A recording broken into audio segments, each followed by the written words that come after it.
السلام عليكم ورحمة الله وبركاته. دمان waxaan salaamayaa shacabka reer Soomaaliland meel kasta dunida kaga nool yihiin.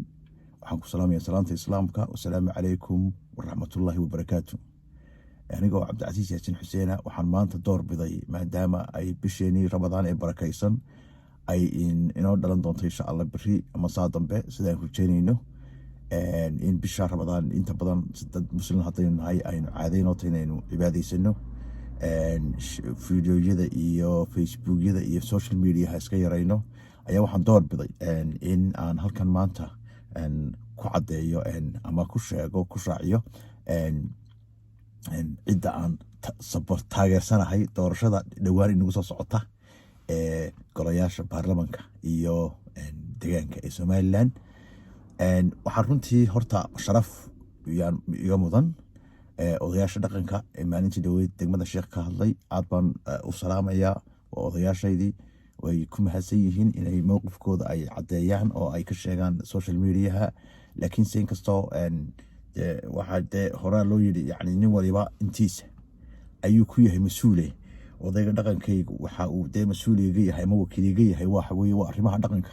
laakiin marka ay noqoto xagga siyaasadda way wareegtaa siyaasaddu inta badan sideen ognahay maalinba dhinac bay joogtaa marka mowqifkooda ay maalinta cadeeyeen waan ku taageersanahay kagama soo horjeedo odayaashaydii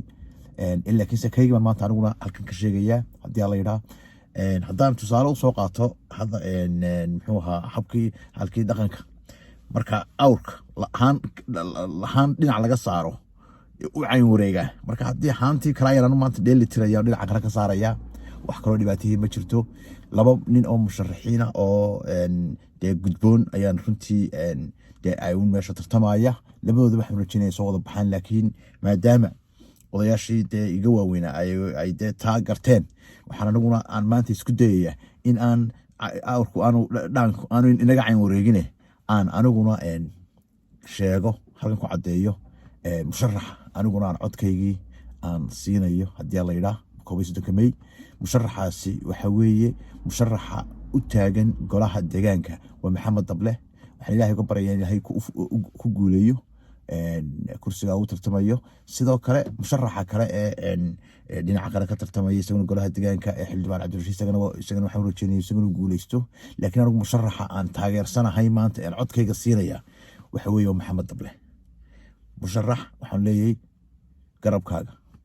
Ilaahay idin fudaydiyo dhamaantiin hawlaha wadaan waana idin salaamayaa bisha barakaysan Ilaahay khayrkeeda hayna siiyo dambigeena ha dhaafo dhamaantiin shacabkayga sharafta badan qiimaha badan jecelahay. Assalaamu calaykum waraxmatullaahi